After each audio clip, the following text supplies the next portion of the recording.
my uncles and people hunting, but and fishing, but they had to be on the nasty side of the river, right? And you wouldn't dare be caught in the woods because you could end up being strange fruit too, couldn't you?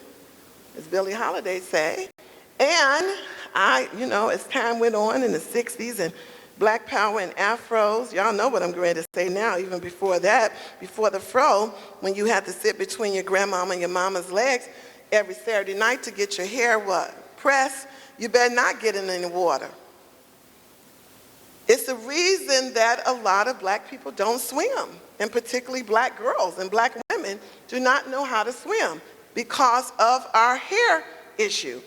When you have been taught self-hatred about your image, and also when you come from a family where that's perpetuated, because when you got that hair wet, it did what? Shrunk up. I bet not have to do that hair again before next week, right? So even when the boys try to throw water on you, oh, that was fighting words.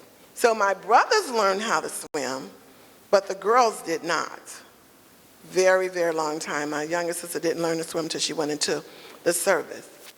So when I talk about these programs, food justice, we have a program called Just Eating.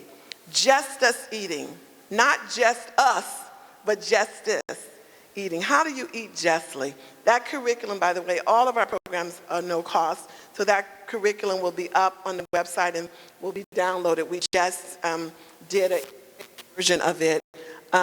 Migration and Me is a program for outdoors and gardening, native plants. Why do we need native?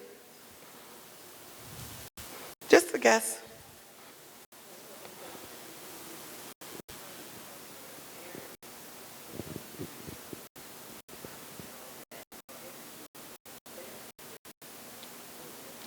Our ecology, we need to own our own native plants, our own pollinators, our own, trees. The trees, we have a lot of invasive species in our habitat.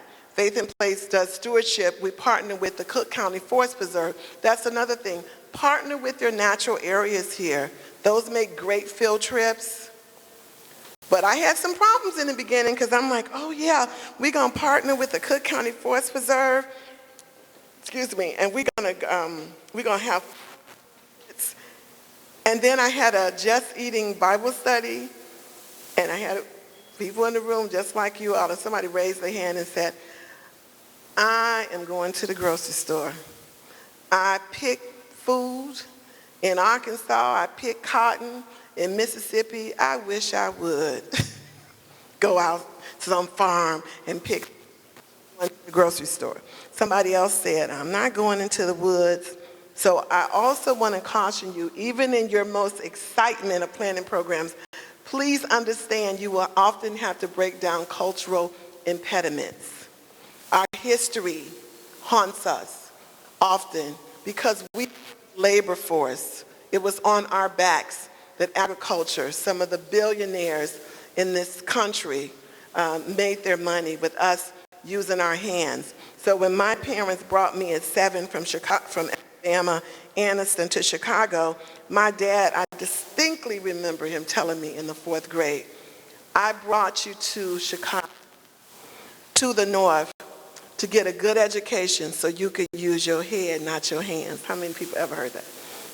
Okay, so what did that tell me without telling me anything? That anything I had hands in the dirt, somehow that was beneath me. So it took me a long time to embrace things like gardening. I loved it, but in my head was my dad's message. I went to college, you're not supposed to do that. So I want you not to have to do that. But that was his story. My story, her story, my story is very different. So I can embrace those things and be in full empowerment. Next. Energy and climate change, really, really important. We have to worry about our energy. Where are some of the biggest energy guzzlers? Our church buildings. When is the last, how old is your furnace? I'm just asking, just throw out some years. How old is your furnace?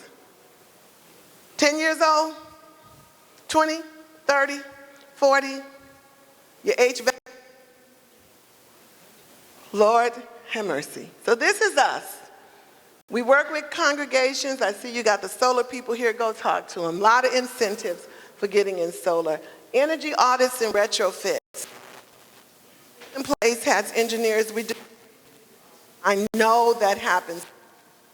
Somebody energy audits where they come walk all your buildings and then let you know what you need to do to make it energy efficient. We work with the state treasurer. Faith in Place wrote the bill. Remember I talked about bills and opportunities. We wrote a program, the Nonprofit Green Lending Program. That's also in your folder. We went to the state treasurer. I share this because if we could do it, at least make those conversations and attempts here. Because we found out that houses of worship couldn't get money from the bank unless the pastor gave their own credit line and their own property as collateral. Most people weren't lending money to the churches. So we asked the treasurer to start the not-for-profit green lending program because every state, just imagine in your basement, if you have one, they have a bucket of money that has not been allocated for anything. We asked them if it could be used, that money in the basement for green initiatives, for not-for-profits. And we since have 5 churches who have received loans to get amazing retrofits and things done on their property. One got money to get their building paid off. So now they can do green stuff. Smart energy workshops, I saw all of those sitting around the table. Take advantage of them. Bring it to your congregation. That's what the green team can do. Solar panels and waste. Here we go. The recycle. We also now have a zero waste curriculum. So we have a zero waste curriculum, a just eating curriculum. We have our grandchildren's water curriculum. You can download that off of our website. And the Smart Energy Mini Grant. Just heard something about grants here. These are tiny grants that we give, and these are usually to new green teams. Start small, $2,500 to start doing some kind of energy programs. If I bring this up because if something like this doesn't exist, go to your utility company. You know who gives us that money? Our utility company. $75,000 to $125,000 to give away smart energy grants. Why would you go to your utility company and ask them for money? Because you already paid it. If you look at your bill, all those little extra things down there, a portion of that has to go back to the community. You might as well ask, if they don't have this program, that they start one. So these are the churches who've used it, and you have to educate a minimum of 200 to 600 people, depending on your church size. So they've had community events. This is where they are so far. Next. Water, they're the youth at our Echo Ambassadors working with some other youth, painting rain barrels. There's rain barrel distribution up front. You see there's a water garden that's I actually saw that there's some funding here to, there's a water, over there. There's a waterways project, so definitely get that information. We do beach cleanups. We come and do workshops on an interfaith water curriculum. Any of these curriculums is easy to follow without having a workshop. Next. Advocacy. We go to Springfield, we meet local legislators, we talk to the mayor. I was recently appointed on the new mayor-elect, Lori Lightfoot, our first black female openly gay mayor. I was on her environmental transition team, helping her to think about the first 100 days, and it was amazing, and it was an honor to be there, and she's now implementing a lot of things that the environmental transition team talked about.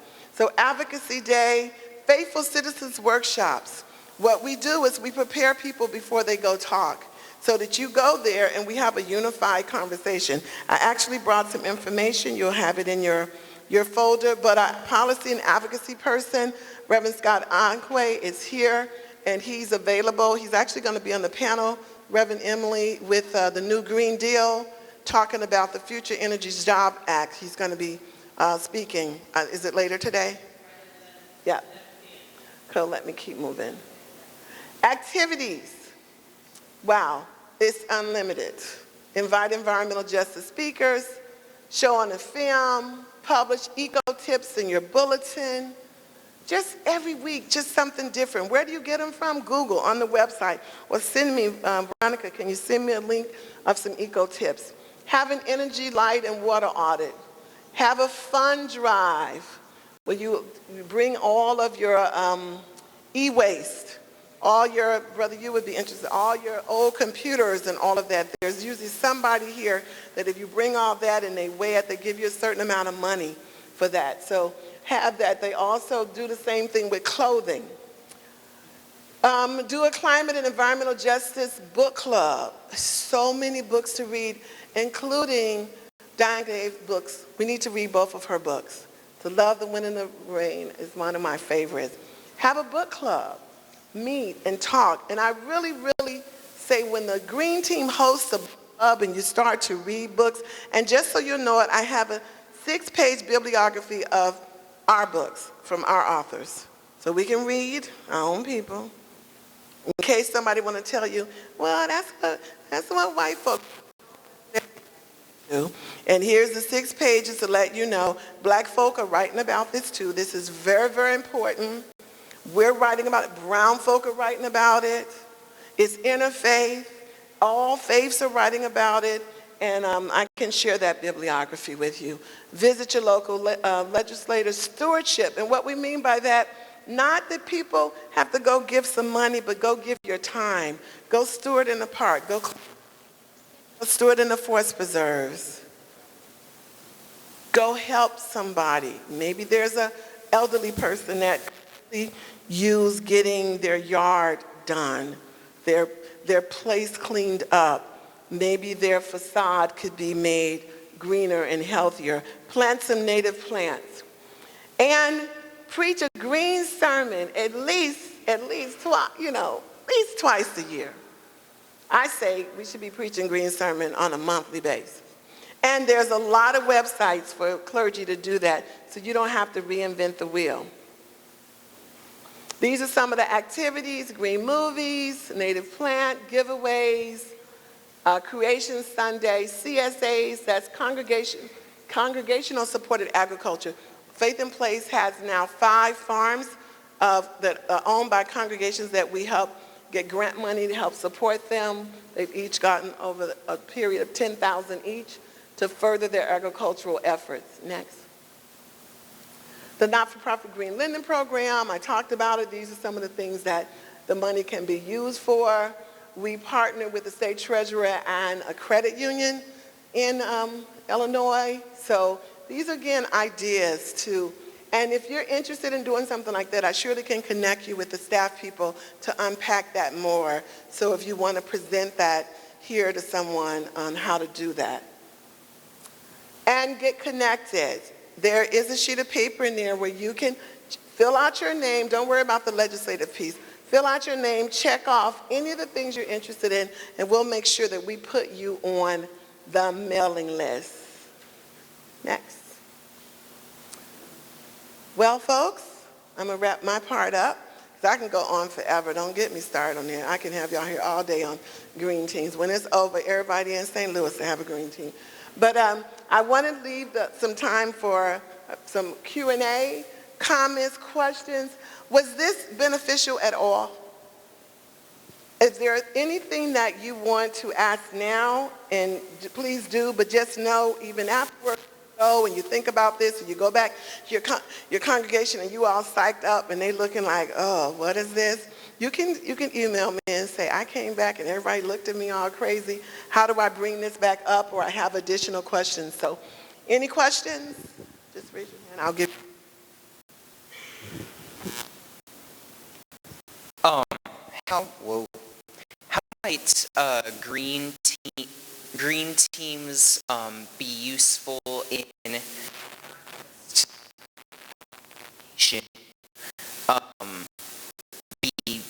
you know, having new greens for individuals, but also working toward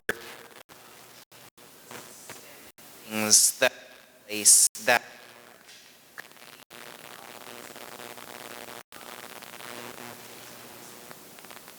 be involved in the work of social justice and policy change.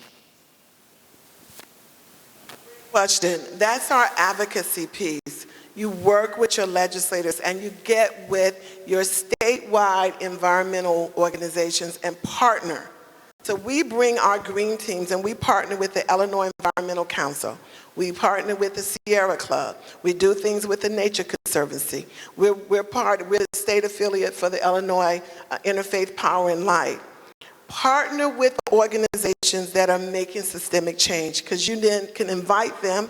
One of the things was to invite speakers. You can invite them to come and educate the members of the congregation, because very often we don't know what's going on out there because we're pretty insulated in here.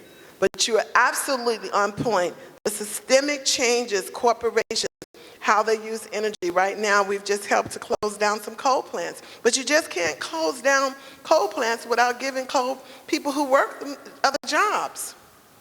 You know, my family, coal mining family as well. So I could imagine if somebody rode up to my grandfather and said, we're going to close this down. He said, I'm going to feed my family. So there's always two sides to this incredible green issue. And sometimes if we look at it from a lens of the green elite, we forget that the very issues that are systemic have also helped many of our people support their families. So working together to bring balance and equity as we get change, and I'm so glad for your age, you look young, that you would ask that question, because most people don't even know that it's systemic. Is like getting to the root of it. Because then that way everything we do can have much more of an impact. So thanks. Anybody else? Questions? You look like you're contemplating yeah.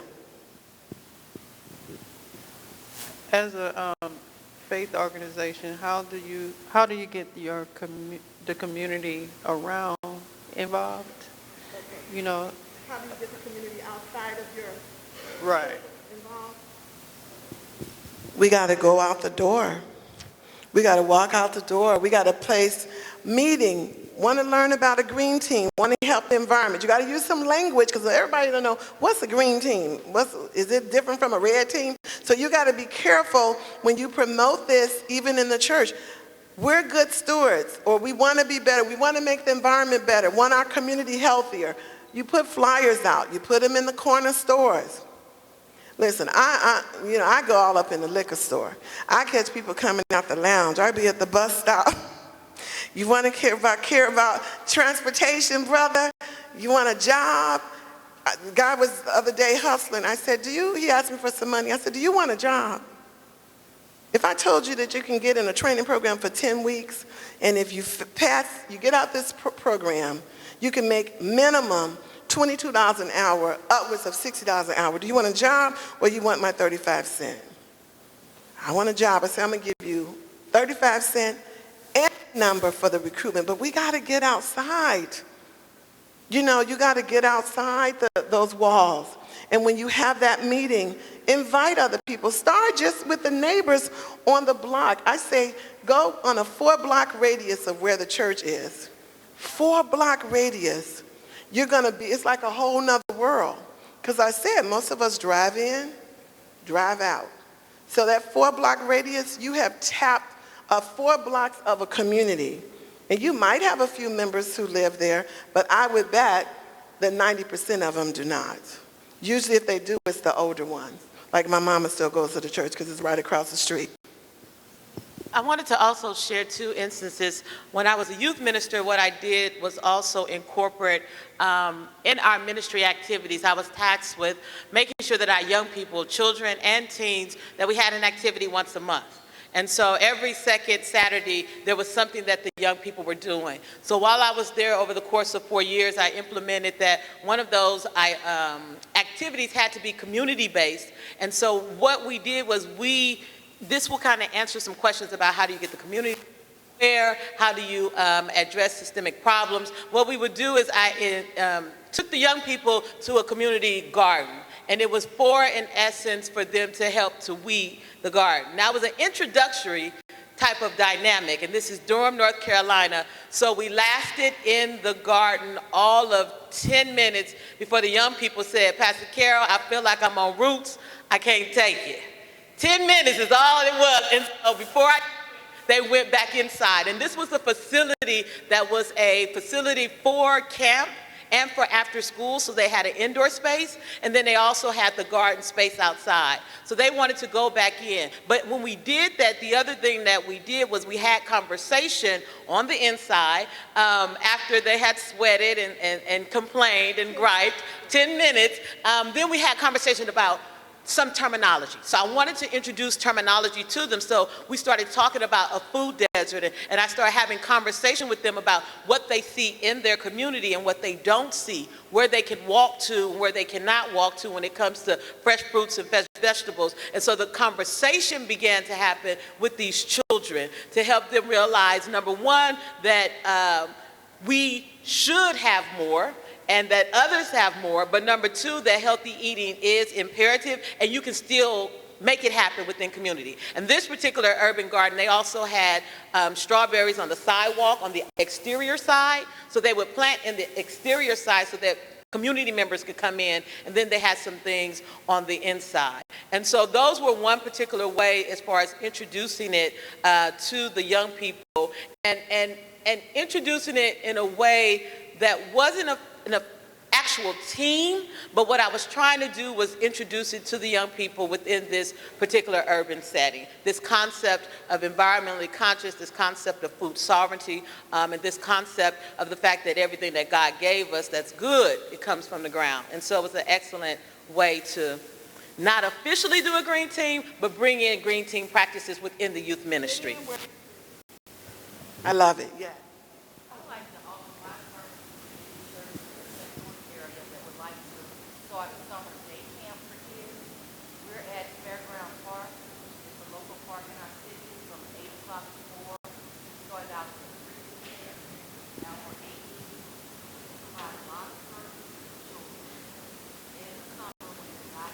Out in nature.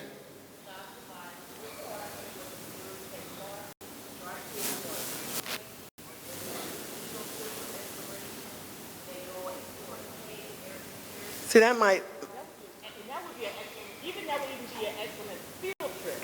Right.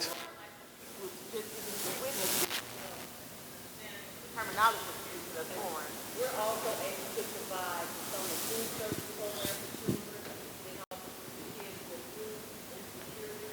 Right. Also partners with the city for health, nutrition classes, physical activity, and we do all of those activities, all the adults volunteer, and then we're able to get agencies in the sector area to come and bring services for free.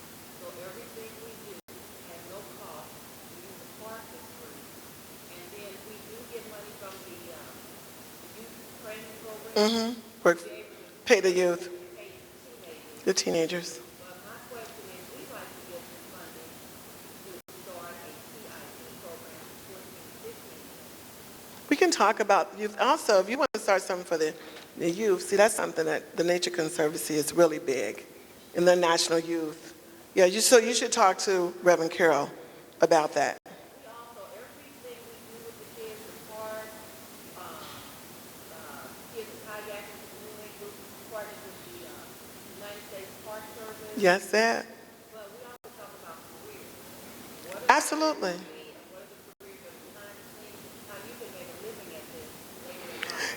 That's what we do with our ECHO Youth, ECHO Ambassadors program. If we're not going to be planting the seed for future professional environmental jobs, we're not doing our either. So I'm so glad you're bringing this up. This paper is in your folder as well. The Advocacy Day, Young's brother, when you talked about how do we get systemic change, we go down and talk to legislators. On the back of it is information about our grandchildren's water. So take time look this over. And also, when you have a sister that's sharing the information that we just heard, I hope people will get your name, number. I'm from Illinois, so I'm listening to this. So when somebody and I'd love to get yours. So if somebody calls me and they're from here, I want to be able to connect them. When it comes to finding funding for young people, it is not hard. We think it is, but it's not. But we're often going to the same people. We need to go to different people. Hello, how are you?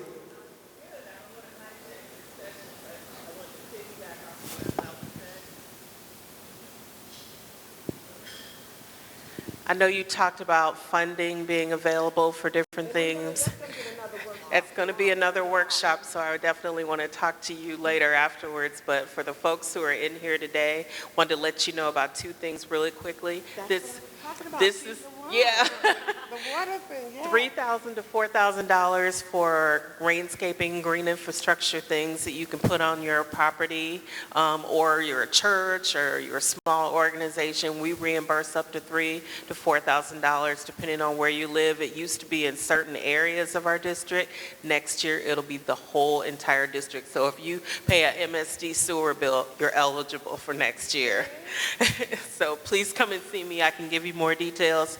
If you're looking to start a green team in your area and you want to test the waters and see who might be interested, we have a trash bash coming up on October 19th. You can ask for volunteers. See who signs up. Get some of the young people involved, and then you can maybe see, this is where my interest base is, so I might be able to start with these folks to start formulating my green team in my church or organization. You're right. She's right. I have your information. Yes, the first table. I would like to validate what MSD, we started off, several years ago, the project at our church was a community technology center. We were doing, the proper disposal of medication, something simple, easy to do, and every year we would get information, brochures, materials, and supplies from MSD. Thank you very much. In addition, we would go to it used to be called the Minority Science Showcase in January every year, and they would always provide. There were some things that I wanted to do, so we wanted to do the storm drain stenciling, but our biggest issue was capacity building. So do you have a workshop on that? One thing I can say about capacity building is think out of the box. We're often looking for the same people in the same places to build capacity and also to get our funding.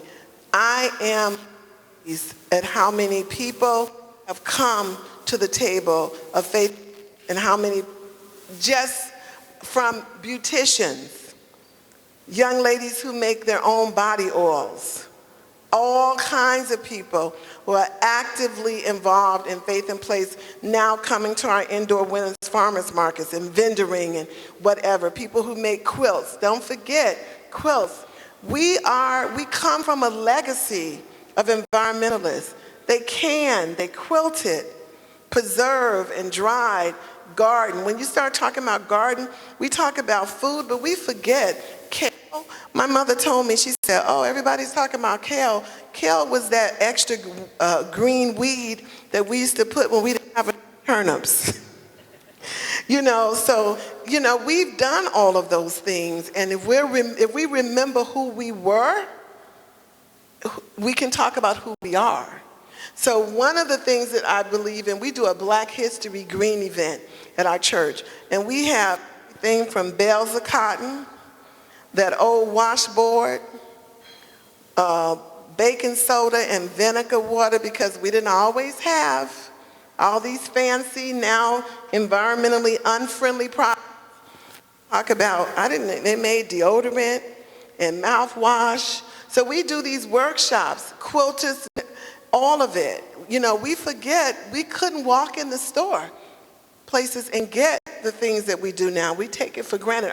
Our young people have no idea of the privilege. The other day I was at an event and our table that we were sitting in was way in the back. And as I was walking, I said, I'm a Rosa Parks kind of girl. I was told to sit in the front row. That's how my mother said, sit right there. Make them tell you to go back, and then don't move. Call me.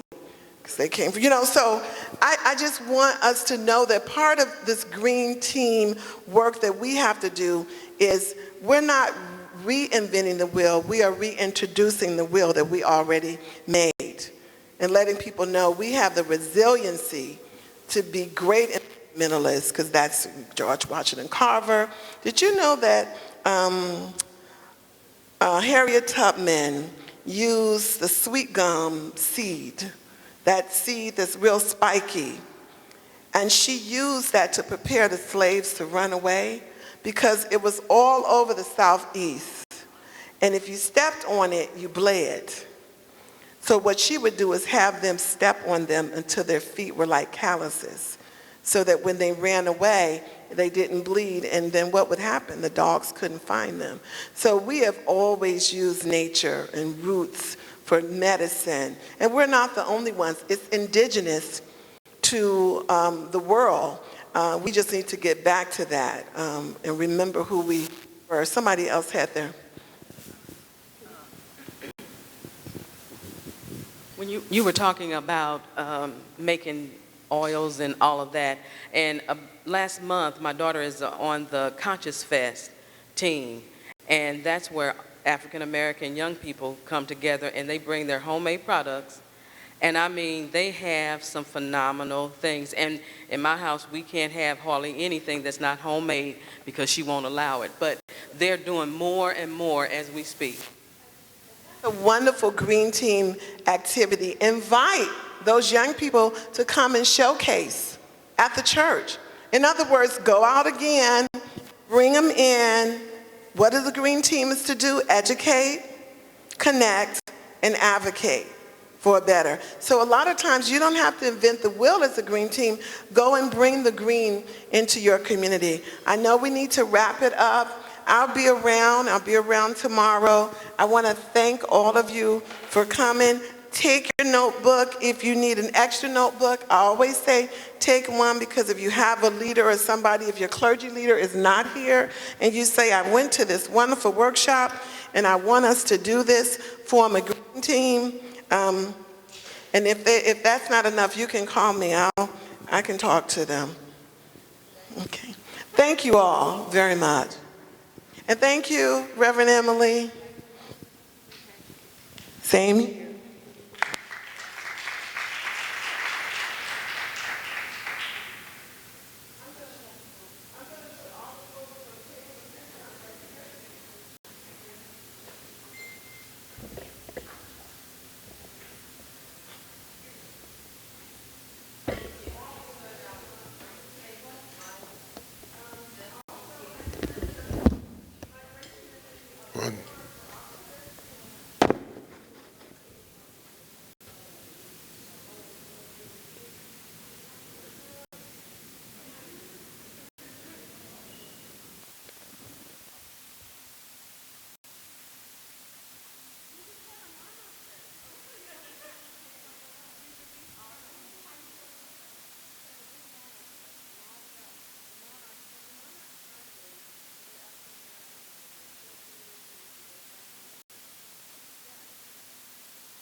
Hello. Hi, everyone. Hi. I just wanted to bring to everyone's attention that we do have a step and repeat in the back of the room that we encourage everyone to use to take pictures. So we have a photographer in the back, so if anyone would like to take pictures, please make your way back there before we start the next session. Thanks.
Hello, everyone. The next session will be starting in 5 minutes. The next session will be starting in 5 minutes. Please make your way towards the front of the room. Thank you very much.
Will the moderator and all panelists please find your way to the back left-hand side of the stage?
Hello, everyone. We are ready to begin the panel. Once again, please make your way to the front of the room. Once again, please make your way to the front of the room. We are ready to begin the Green New Deal panel at this time. Hello, everyone. Hello. Hi, everybody. Please make your way to the front of the room. Thank you very much.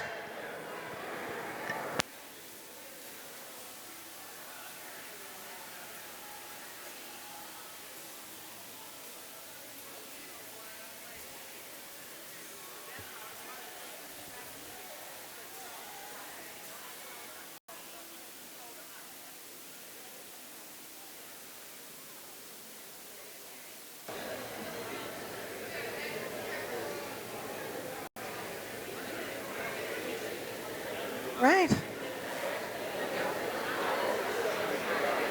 Good morning, good morning. Welcome back. Did you enjoy your first set of breakout sessions? Let me hear a hand clap or a woo-woo. All right, wonderful. I said, boy, y'all are rocking and rolling. Just wonderful breakout sessions. I'm so glad we were able to capture that via video, so stay tuned for those of you who may not have been able to multitask and go to several sessions at once. As we go ahead and get in place for our morning plenary, I just want to remind folks that, hey, go on and, tag us on Facebook. Make sure you're live tweeting. Use the hashtag GTC19. Hashtag GTC19. And post your pictures too. All right. With that, I want to get started calling up our morning plenary. We're going to start with our moderator, Chelsea Blackman. She is with Green the Church. Let's show her some love. That's right, Chelsea. And next, we'll have Dr. T.L. Gray coming forward, Community Vision, Green Community Vision. And then our next panelist is Pastor Scott Onquay with Faith in Place in Chicago, Illinois. Come on in. So we're leaving room because we have two of our panelists who are making their way here. Their flights were delayed, so we're going to make sure we show them some love and grace as they are making their way. With that, Chelsea, I will turn it over to you. All right. Good morning, everybody. So we're just going to get right into it. Okay, so the Green New Deal can be defined as a congressional resolution to climate change, racial injustice, and economic inequality. The first question I will ask our panelists here, the goal of the Green New Deal is to bring carbon emissions down to net zero by 2050. Do you think that this goal is feasible for this country? If so, what are the steps that you think that we could take to reach it? Absolutely. It just takes a progressive approach, thinking on what needs to be done to actually transition out of fossil fuels into renewable energy. In the state of Illinois right now, we are pushing a bill called Clean Energy Jobs Act, which is CEJA, which is very much like the Green New Deal, where we propose to transition out of fossil fuels by 2030 by allowing fossil fuel coal plants to actually phase out, as well as build infrastructure to welcome in renewable energy. Right now, we're not on the trajectory to actually meet those goals because of some slowing up in legislation, and so it's going to have to take some real aggressive as well as progressive moves to make sure that we are actually meeting those benchmarks, but it's actually very doable if you stay on track.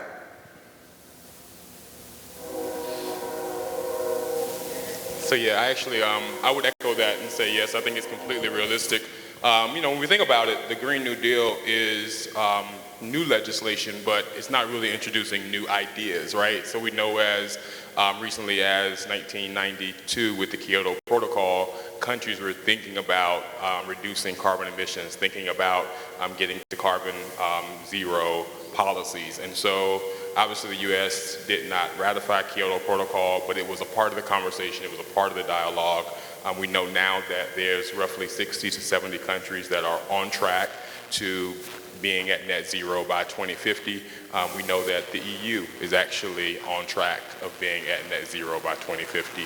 And so these are major countries with huge economies, and I think it's completely possible, but I agree that we need aggressive policies, and we need politicians who are on board and who are pushing a green agenda, and as opposed to economy over sustainability.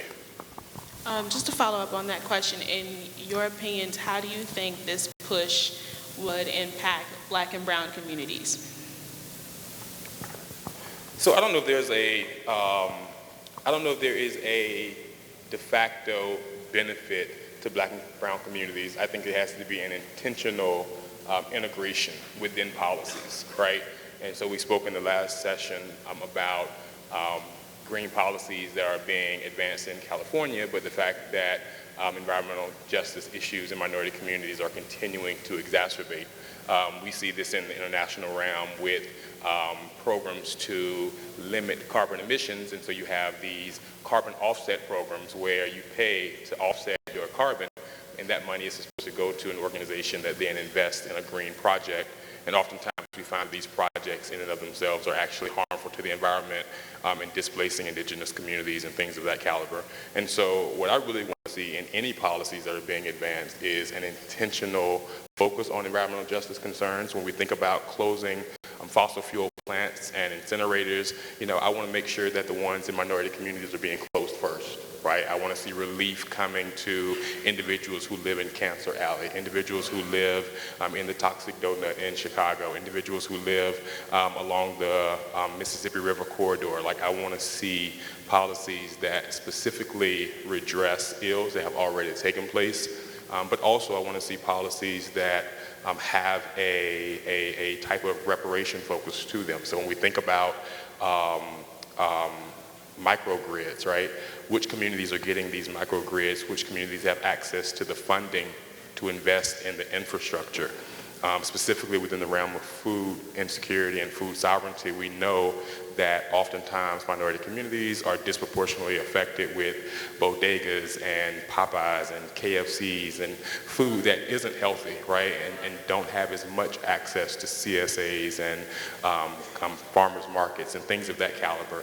And so how do we think about policies that would provide double up bucks to individuals who are recipients of SNAP programs and food subsidies that would give them then additional dollars if they're spending it at a CSA, at a farmer's market, on fruits and vegetables.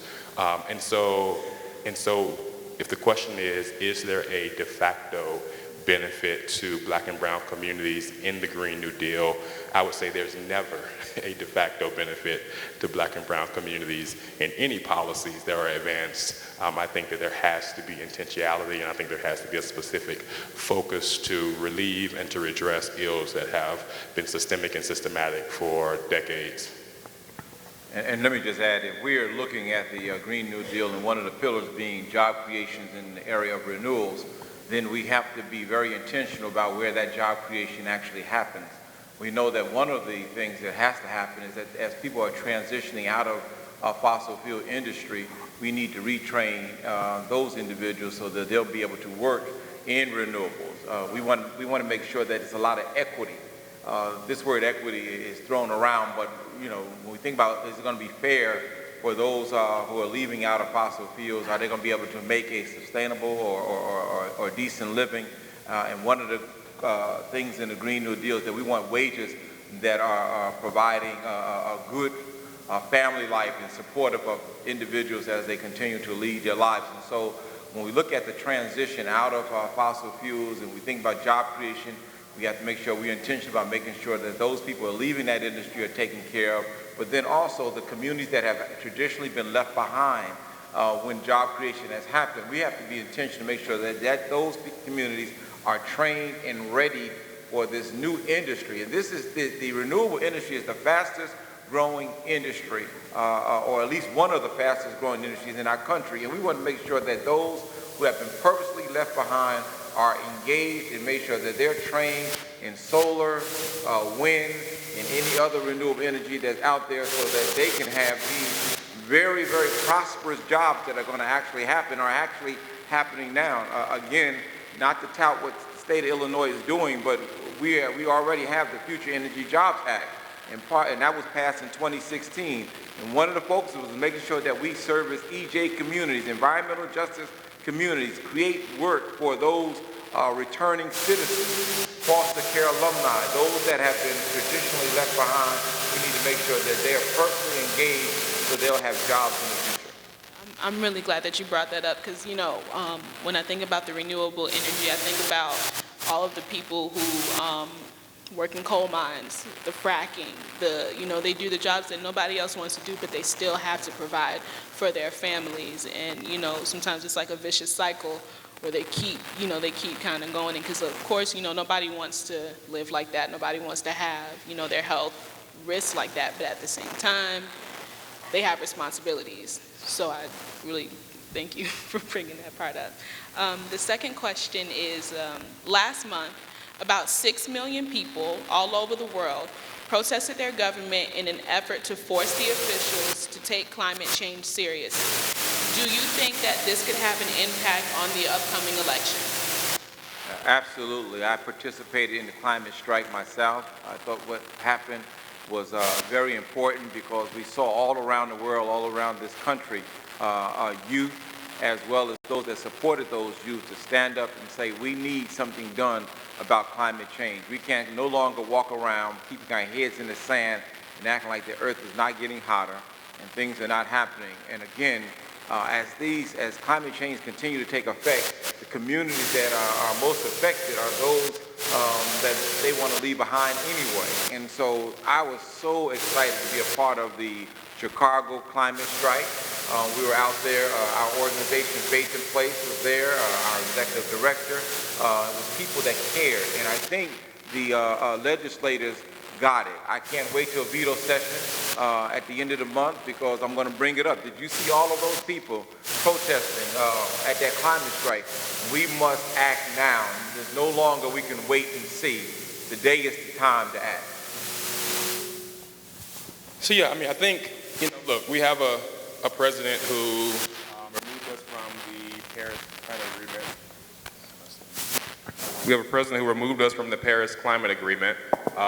He has slowly but surely rolled back and reduced restrictions on oil and coal manufacturers.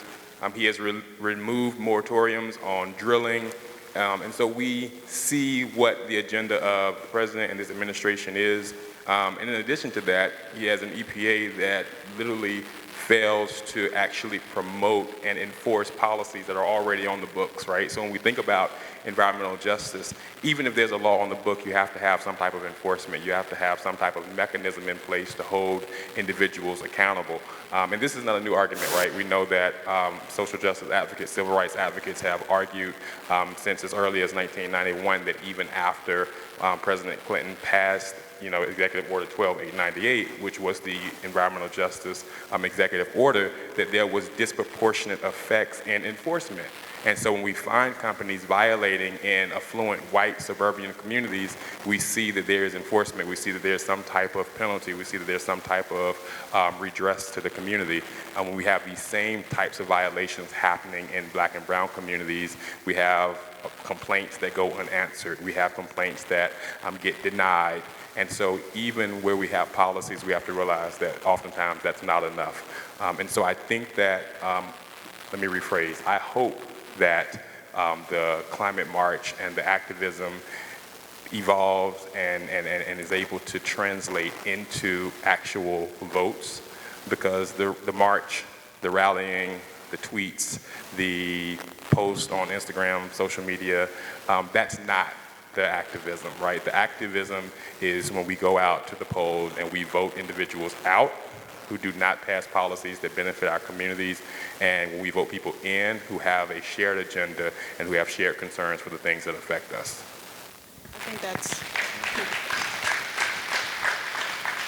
I think that's great, because we kind of live in a world where things have to happen now. And I think it's going to be really easy for us to forget about the protest by the time the upcoming election, by the time the election happens. Do you think that there's anything that the people can do to keep the momentum for themselves? Well, we have to continue to engage. It's easy to slip into not remembering or not recalling or not even paying attention to what's happening. And this is the great thing about Green the Church Summit, about other organizations that are represented here who support this particular gathering, is because we're trying to echo or bring a megaphone to the issues. And until we continue to have a megaphone on the issues, people will act like it's not happening. And so this is just your time to be empowered. This is your moment to get further engaged. But it doesn't stop here. You take that message back to your local church. You take that message back to your local representatives. You take that message back to your congressmen and your senators. And you say that we are concerned, the church is concerned about environmental justice. The church is concerned about food scarcity. The church is concerned about climate change. The church is concerned about lack of jobs in our community, especially around renewables. The church is concerned about people dying because of this. And until we do that, then people will act like they forgot. But I'm not going to let them forget, because that's what my job is. My job is to continue to echo, be a megaphone to these issues.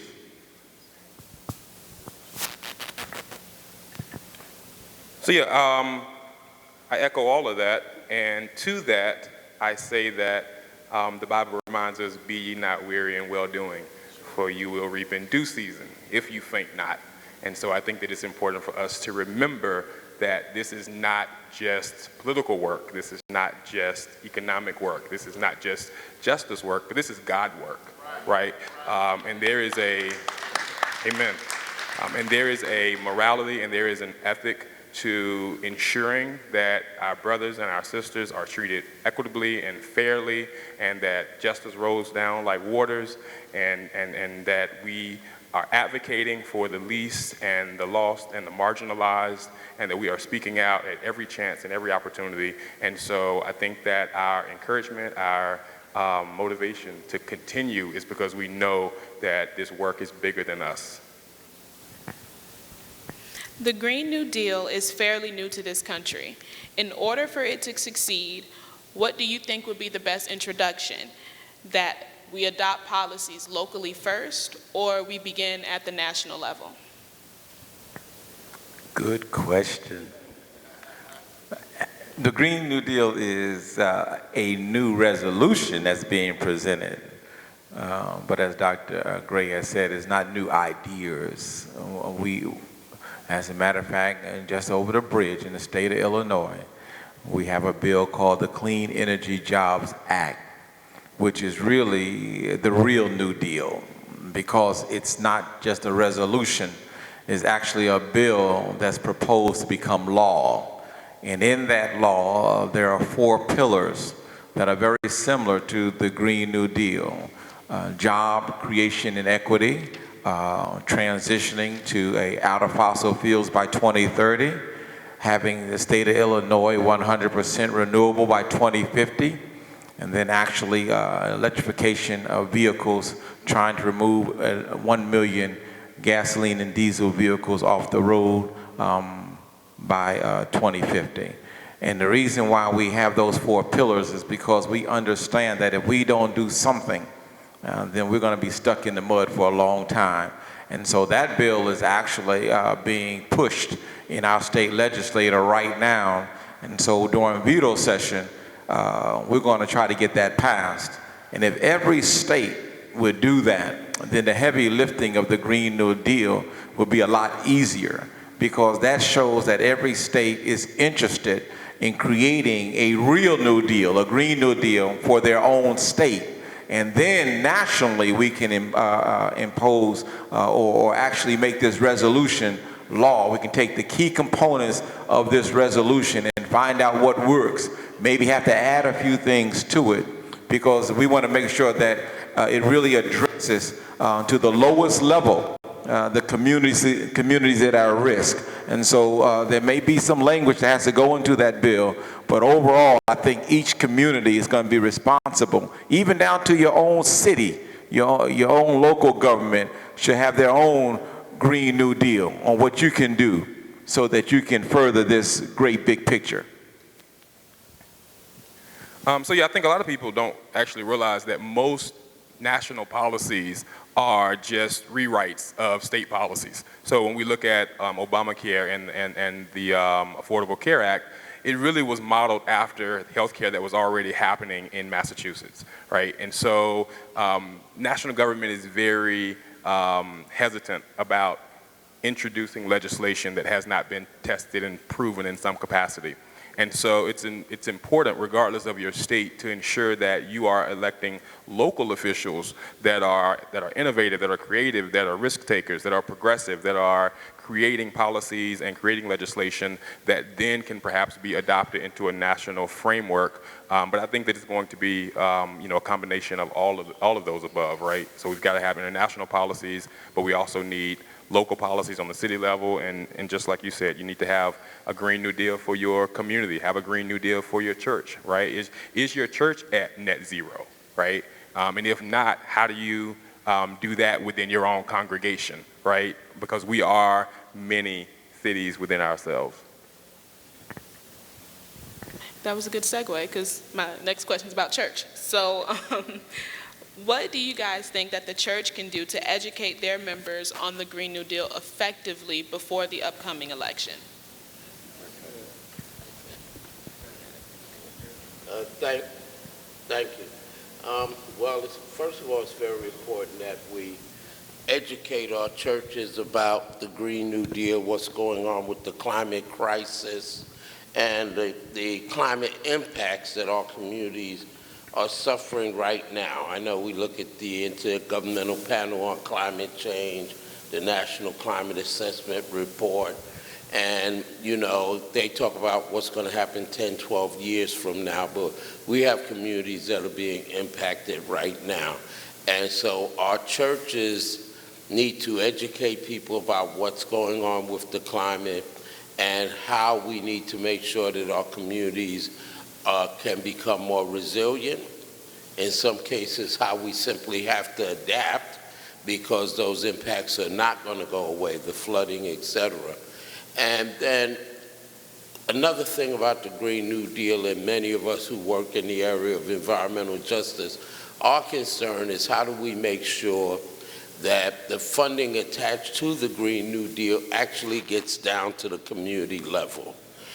Because we know that not only is the Green New Deal being put together and people like Congressman McEachin's environmental justice bill about to be released, but we know that there's also a lot of legislation like the Innovative Energy and Carbon Dividend legislation that will not help our communities.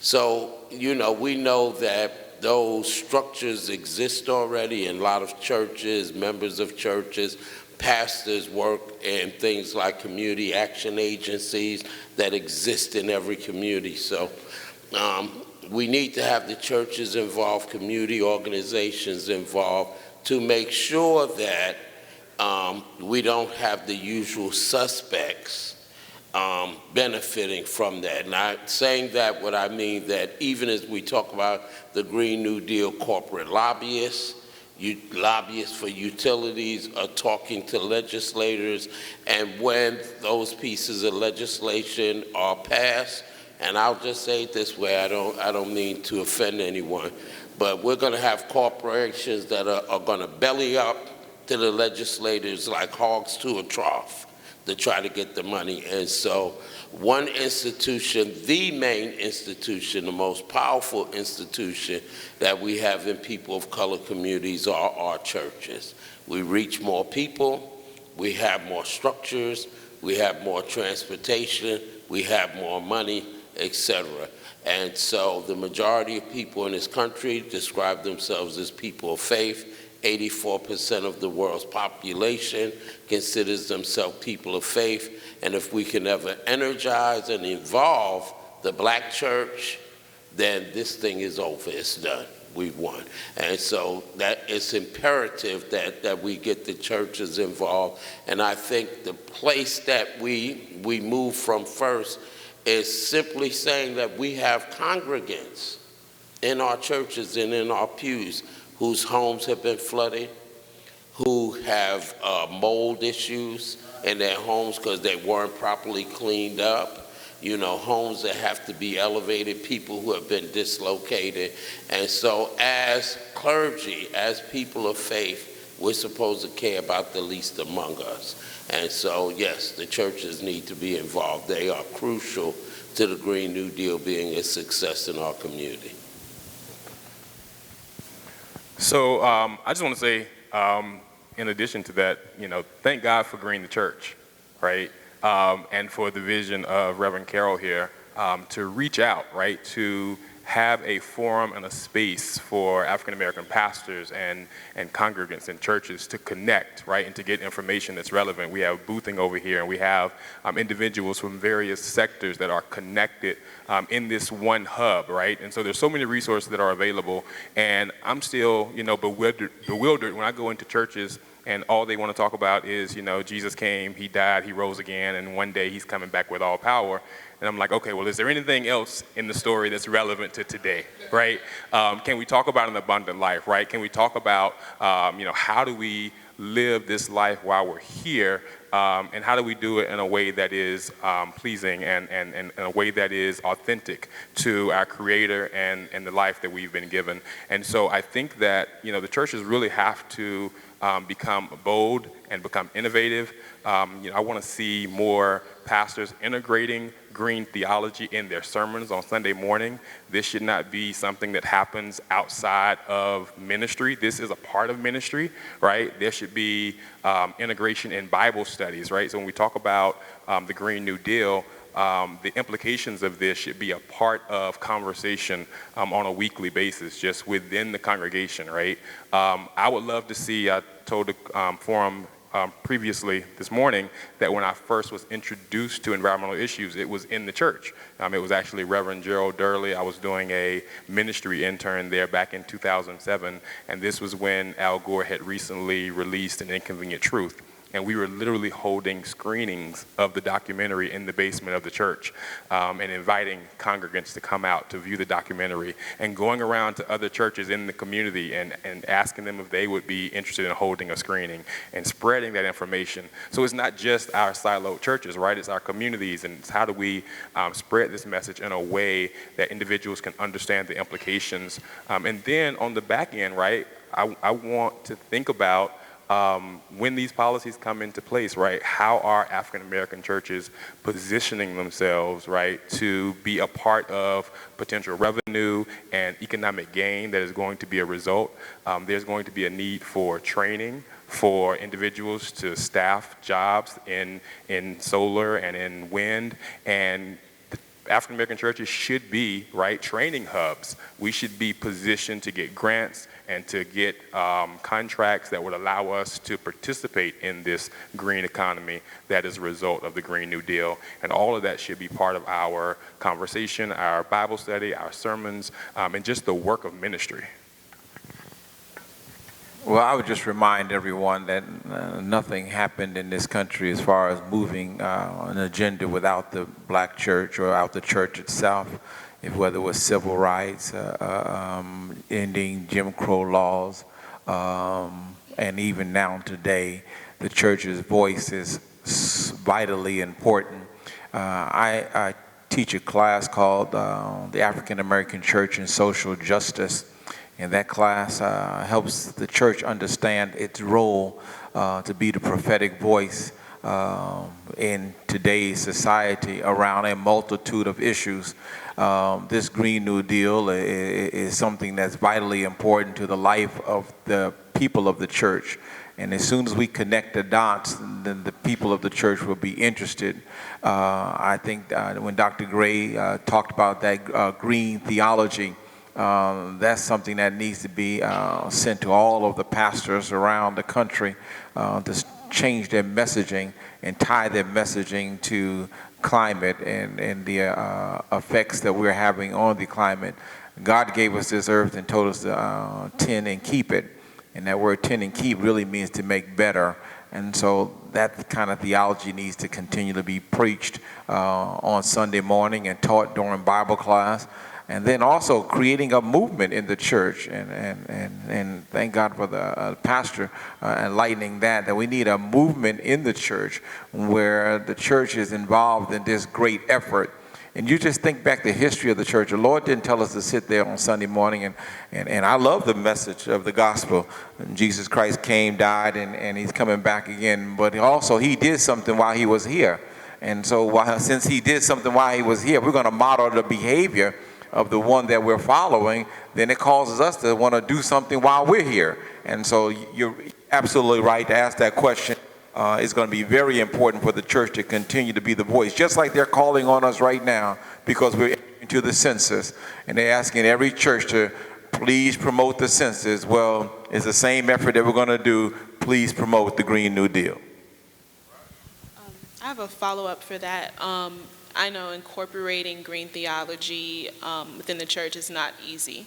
So can you, in your experience, you guys speak on any obstacles that you may have faced while trying to incorporate green theology and how you overcame them?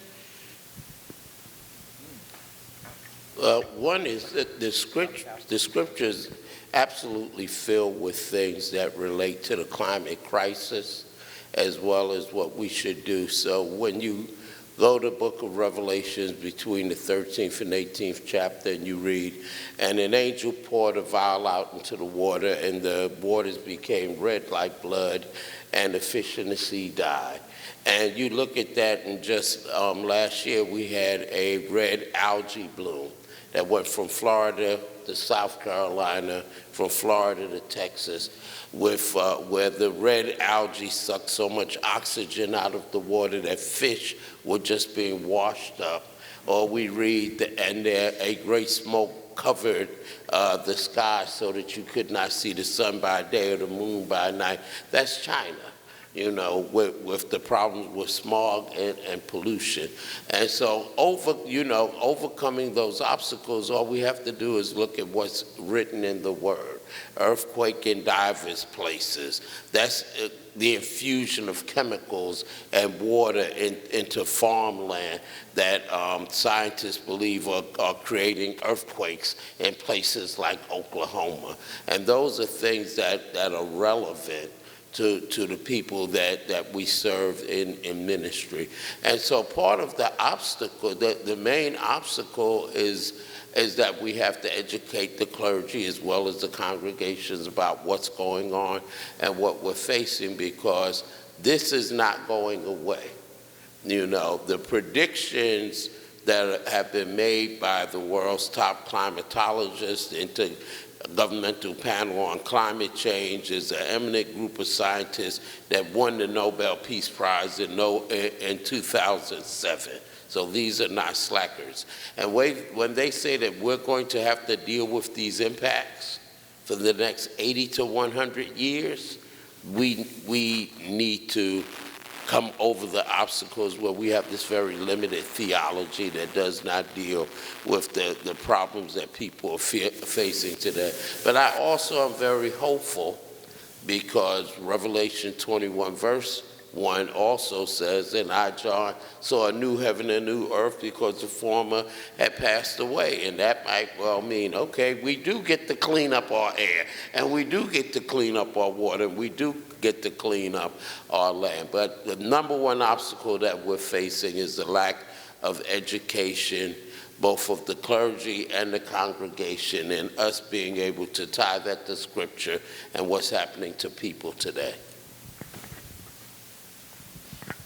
Let me just add, I think my biggest obstacle, and I am a full-time pastor of a church in an African-American community, is that the people that are being affected by climate change and trying to get people engaged is to get them out of crisis mode.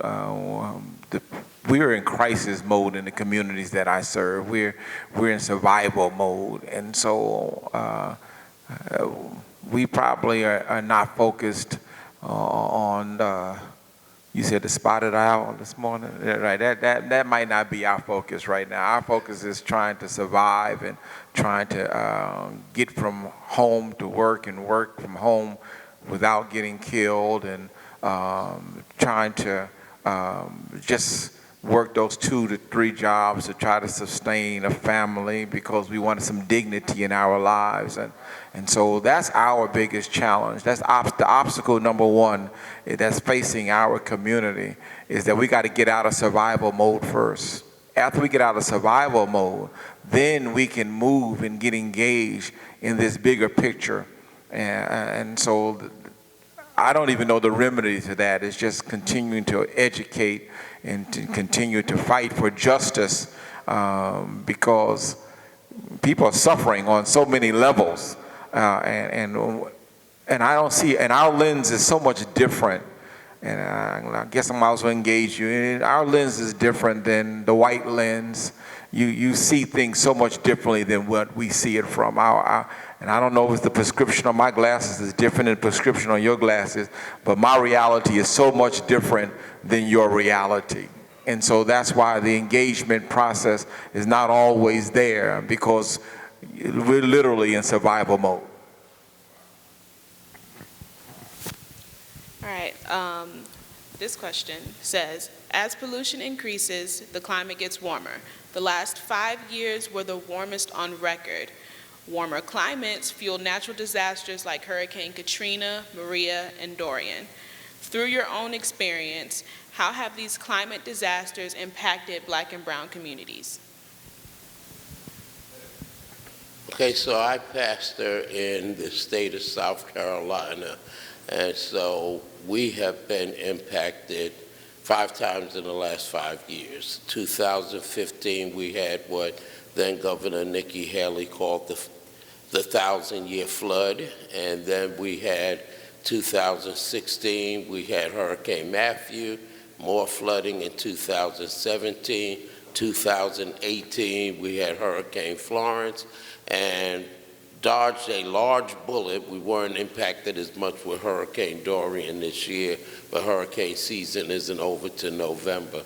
And so what we're seeing is, like in the county of Marion, which is 65% African American, poverty rate is twice that of the national average. We have almost 300 people who have been told that they must elevate their homes as high as 7 feet or they won't be eligible for flood and home insurance. You know, we have people who've just given up repairing their homes and have left communities and their families where they have lived there literally for 100 years or more. And so the devastation, the impact is really great. And one of the things that we need to look at on a denominational level, on a national level, on a global level, is what is exactly is the church doing with our investments. And so recently at a gathering of folks from the World Council of Churches, the World Parliament of Religions, et cetera, $12 trillion with a T have been disinvested from fossil fuel companies. But where is that money? Where has that money been put? You know, that's money where we can be building solar farms, where we can be putting solar canopies over our parking lots, where we can be doing energy efficiency, where we can have people make homes more resilient so that they can survive the floods and the hurricanes. So yes, we in South Carolina right now, we're in a struggle just to help people repair their homes and get insurance. So hopefully by the grace of God, they're not hit again this year and they don't have to abandon homes and families. That's the reality of what people are facing daily in our communities across this country. So I know when Hurricane Sandy hit New York, I live in Harlem, New York, and much of the city power went out, so it went out in Harlem. And one of the areas in the city that actually was able to maintain power was Soho. Soho, NoHo, the lower Manhattan area, NYU, and specifically because they had a microgrid. And so they were able to disconnect from the main grid and still have energy. And so buildings there still had light, they still had access to heat and things of that caliber. And oftentimes we know that when disaster strikes, it's minority communities that are often hit the hardest, primarily because they have the least ability to resist, to mitigate, and then oftentimes to recover. And so I think that it's important that we think proactively and strategically about ways that we can prepare. One of the things that we're doing is when we're trying to get a microgrid in Washington Heights, in Harlem, and communities so that when future disasters hit, these communities are ready. One of the other things that we're doing, in New York City, we have a training program for disasters that trains citizens on how to respond, how to react, how to step up in the middle of a calamity. That training program takes place in the government building that is in Lower Manhattan. And so part of our argument is the communities that need to be trained are not in close proximity to where the training is happening, right? We need to put the training centers and host these sessions in the Adam Clayton Powell building in Harlem, right? And in places where communities are going to need individuals who are prepared for future disasters. And so thinking strategically and being proactive, I think, is one of the things that we have to begin to do as well. Well, I live in the city of Chicago, and we don't get too much worry about the hurricanes because they don't really affect us. But what we have noticed is that when hurricanes affect communities in the southern region and people that look like us are displaced, they may end up in Chicago. And when they come to Chicago, that means we have to divvy up some of the resources that we already have that are stretched to help take care of others. And not that we don't want to share, it's just that they don't loose up the purse strings so that we can share more. And so, and then we have families, you know, Chicago is nothing but a city where there was a great migration and a whole lot of folks from the South came up to decide to live. So everyone's connected to somebody down South somewhere. And so if a hurricane hits Louisiana, then my kinfolks that's hurt. And so then we have, you know, that gives you more of an emphasis to make something happen by sending some relief to people's kinfolks. So that's the effect that we have. That's good. Last question I'm going to ask is, if you had all the resources, what would you do? If you had all the resources that you need to make all the bad things go away, what would you do? Well, unfortunately, the bad things are not going to go away, but one thing is mitigation, because we can't continue to put carbon in the air and other greenhouse gases. And as we see fossil fuels, the usage going down, one of the things that we have to look at are greenwash, false solutions, or what they call transitory energy, that really is still putting carbon in the air. And so I'm talking about like frack gas and pipelines, or wood pellets, which are really starting to blossom and grow, and they're not good for the environment. The second thing would be training, so that we can do more solar, wind, and I agree with you 100% that we should be doing what we call community in-place training, that all the training doesn't have to be in technical colleges, et cetera. And we know community in-place training works because there are so many colleges and universities that are holding classes off campus, on off-campus sites.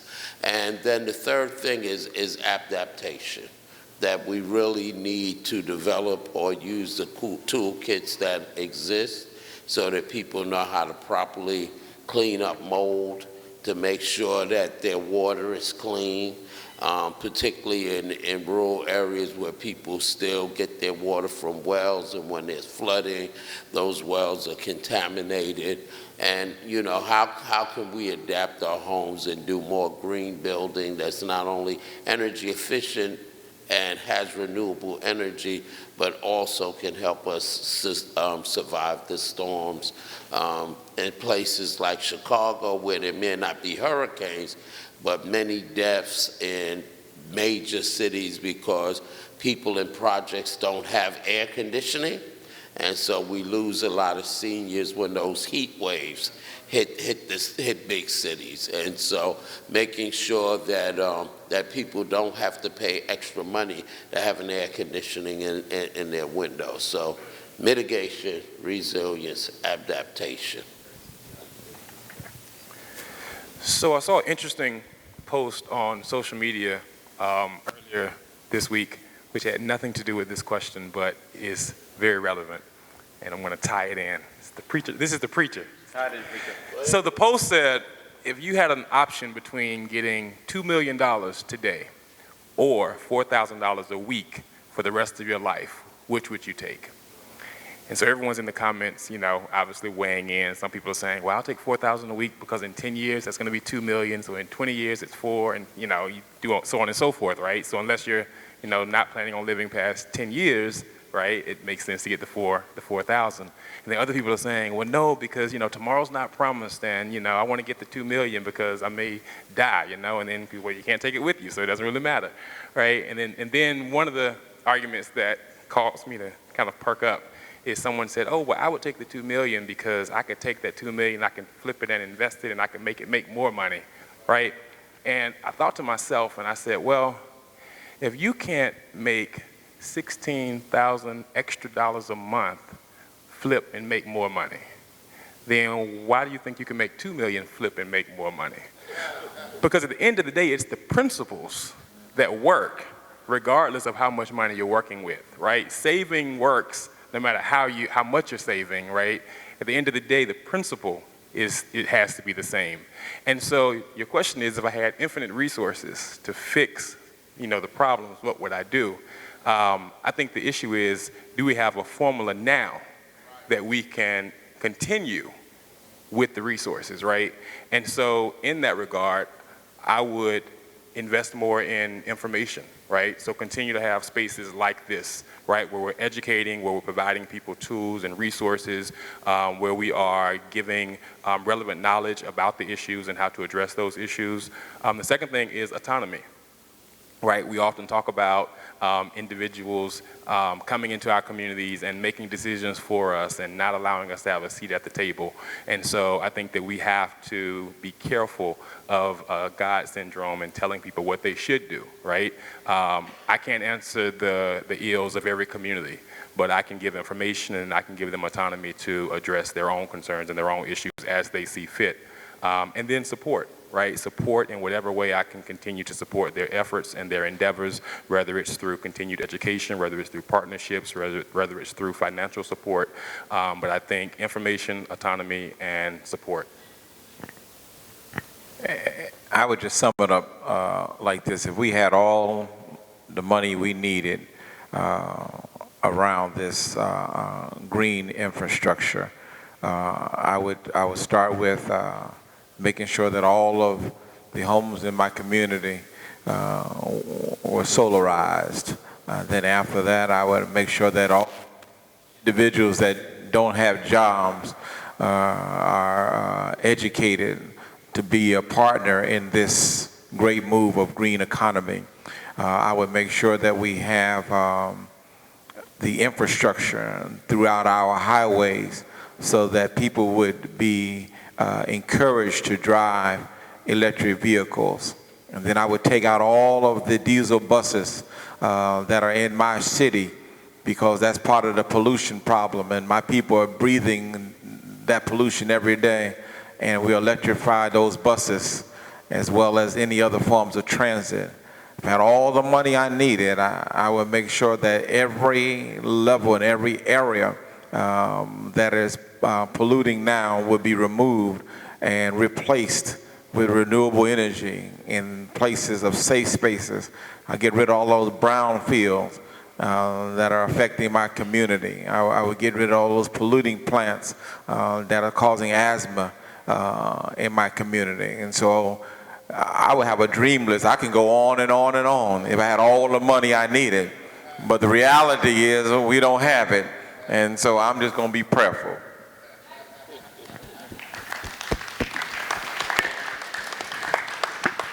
That'll conclude our panel. I want to thank everybody for making the time to come. Thank you for your answers. Thank you for your practical solutions. Thank you for coming here today. Are there any questions from the audience?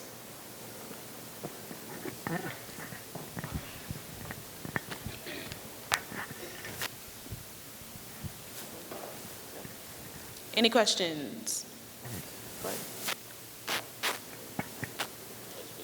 Are we good? Where we go? Okay, I'm coming.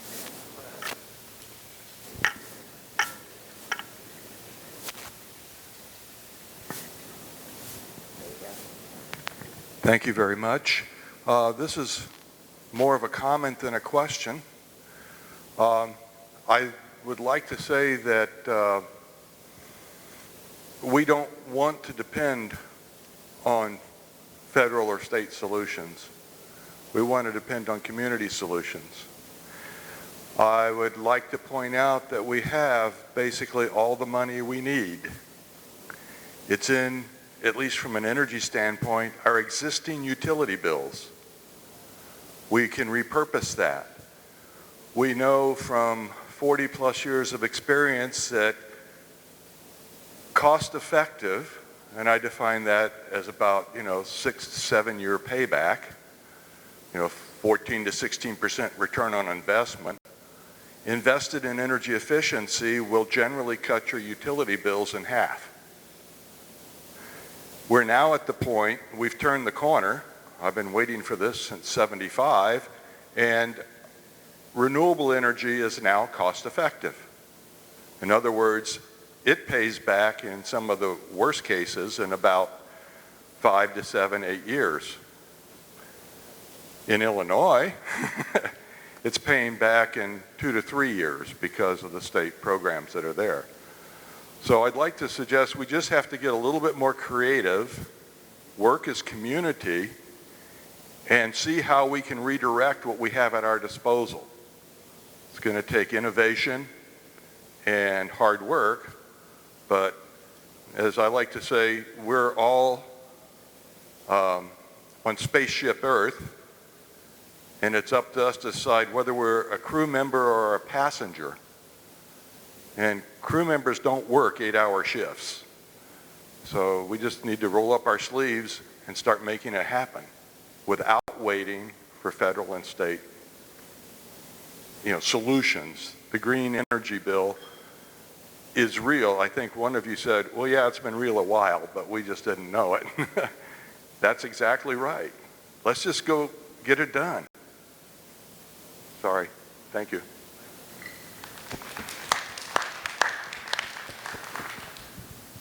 Yes, there's one question right there.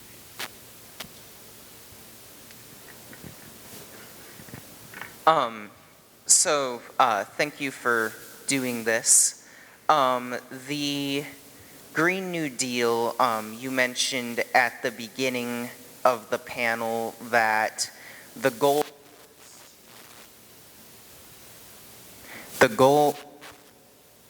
was to be by 2050.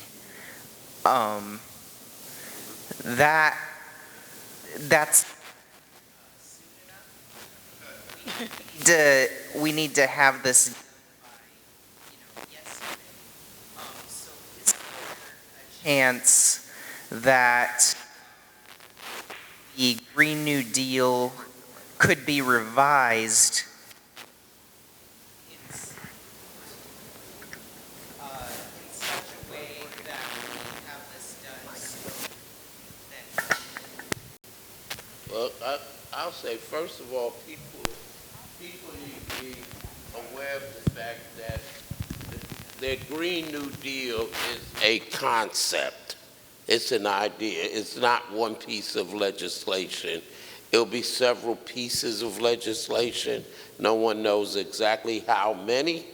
And I agree completely, because what's being said now is that we have to reduce our carbon emissions by 45% within like the next 10, 11 years, and then go to net zero emissions by 2050.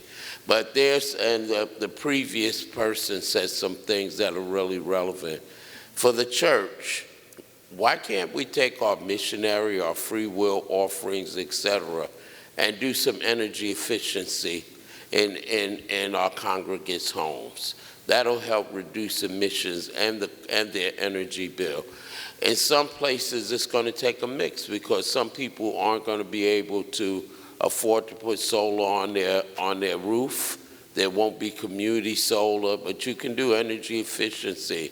You could do demand-side management, where you have programmable thermostats, where you have timers on water heaters, so you're not burning electricity heating water in your water heaters when you're not even at home.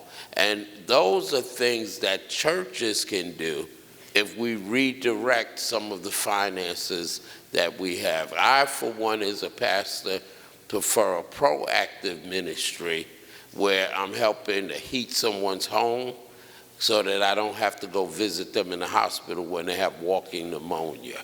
And so you're absolutely right that we can't, and this is my personal opinion, the Green New Deal is great, but we can't afford to wait on policymakers, utilities, or corporations. There's an urgency of now. And for young people, young people who are going to really suffer the impacts, they're going to look back at us in years and generations to come. They're going to look back at us and say, we did not do the things that we could have done to make the earth a healthier and a safer and more livable place. So for the churches, yes, there are things that we can do right now, but what we have to do is change our perspective and realize that it's better for us to do renewable energy, energy efficiency, create jobs, etc., rather than adding a piece onto the church and buying new choir robes.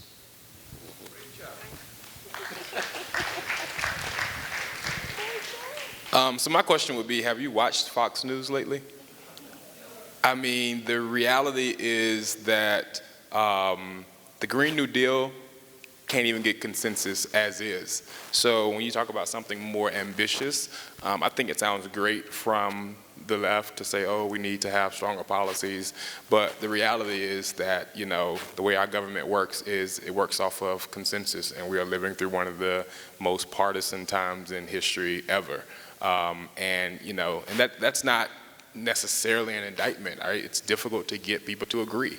If we all said in here today that we were going to give a donation to green the church, but everybody had to give the exact same number, it would take us another 3 hours to figure out if that number is $5 or $10 or $50 or $100 or $200. And some people are going to want to go down and some people want to go up. And you're going to have to wrestle over just figuring out one number.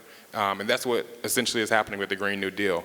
And the challenge is, do we wait for consensus and try to have something stronger, or do we move with what we have and ideally negotiate again down the line?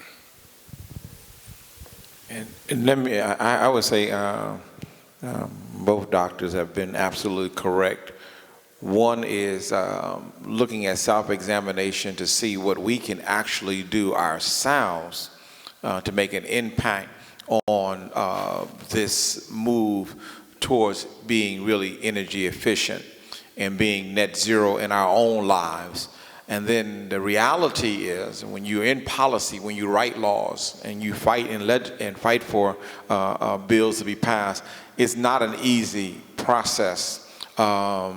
So there's a lot we can do ourselves, but in reality, from local government, from your city to your state, you'll be surprised how much you actually have to fight for even the smallest language change in legislation. And so that's how the bill gets held up, because there's somebody who wants their community to have this, and so they got to write that in. And so part of the compromise is, well, we got to allow that to be in the bill when it really doesn't benefit the majority, but in order to get their vote, we got to add that to the bill. And so it's a great heavy lifting just to get legislation, the smallest legislation passed, more so than a very incumbent visionary piece of legislation that the Green New Deal will eventually be, because it'll be a great component of many pieces of legislation that's going to add up to the vision that the Green New Deal has for the country. All right, we're going to go ahead and wrap it up. I want to thank everybody for coming. Once again, thank our panelists for the information that you shared. And we're going to continue on with our day. All right,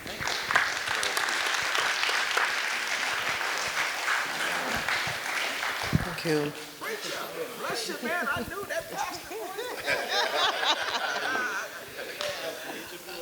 I think we can all say a collective amen together. That was a really good panel. Let's give them another round of applause. Obviously, that conversation could have gone on for another hour, just some really rich conversations, and really just blessed to have all of our speakers with us today. We do want to share an announcement with you. I'm going to invite Pastor Ambrose Carroll and Rebecca Weaver to share that news with us. Thank you. Come on, let's put our hands together for all of our panelists and everybody doing the hard work in St. Louis today. Listen, this has been a very exciting conversation, a very big picture conversation, like what's happening globally and what's happening nationally.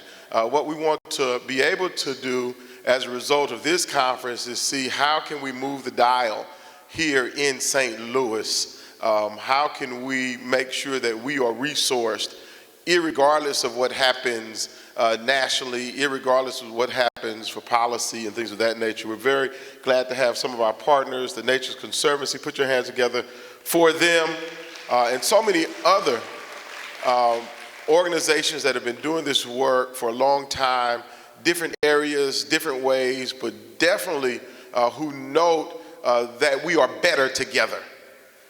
That if we're going to make it on this planet, that we need everybody and we need everything. Nothing is salvageable. Nothing is here without divine purpose. I saw something the other day. It said that perhaps it is the bee that is the most important personality on the planet, right? It is the pollinator. Oftentimes we think that everything is created around humanity, but we are but a part of this beautiful bouquet.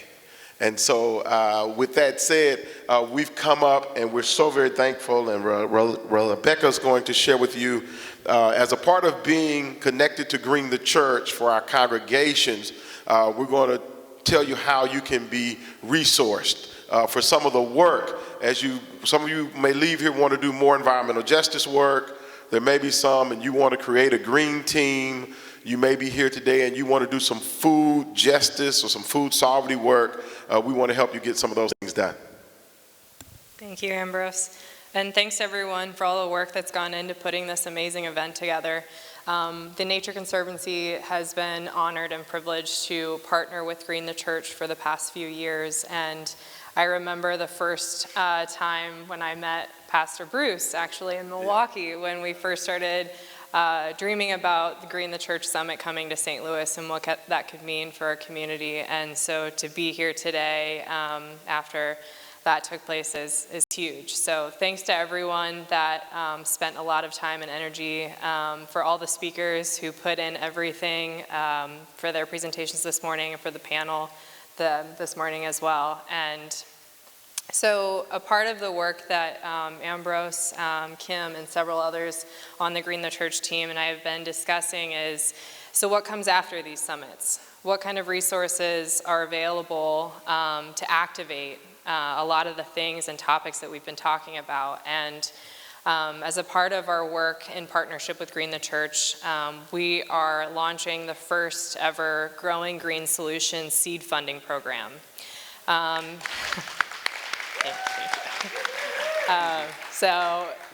We're excited, and I'll direct you to our table over here in the corner where you can pick up an application. What's going to happen is we're going to have a review committee where attendees from the summit are invited to co-create a project in partnership with their faith-based institution and apply for up to $5,000 of seed funding to start a project inspired by the summit. So please, please, please pick one of these up. On your way out, share them with your friends, and we're really excited to be doing this together. So thank you. Amen. We are better together.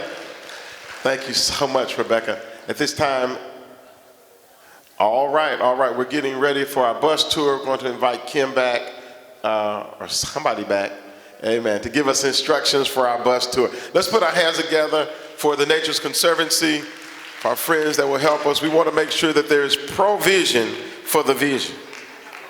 Here you go. Good afternoon, everyone. My name is Pastor Emily Carroll, and I'm just here to give just next steps regarding this afternoon. What is about to take place at this point is for those persons who have registered for the bus tour, the bus is outside. And what will happen is that as you leave this space and get ready for the bus tour, we do have a check-off list where we'll ask for your name and check you off. There are approximately 50 seats for our attendees for this bus tour for those persons who pre-registered for the bus tour. In addition to that, at this point, for those persons who are not on the bus, lunch will have to be on your own. And then what will happen is that at 7 o'clock this evening, we will pick back up for our evening worship space. The vendors are here for a while at this point, so for those who would like to engage our vendors and engage one another, those who are not attending the bus tour, please feel free. This space is still open. Conversations can continue to happen, and we're excited that you have taken time to share with us on this afternoon. And aside from that, I believe that there is nothing else. Any other comments or questions? Yes, so lunch is on your own, and what we're going to do at this time is dismiss, and we are just grateful. I'm sorry, we have a question. Yes, sir. The service this evening will be at the New Northside Missionary Baptist Church. So we're having worship in the worship space at the church, which is down the street from this space. And yes, sir. Someone else had a question? Any other questions? No other questions? Well, be blessed and enjoy the tour. Enjoy your afternoon. Amen.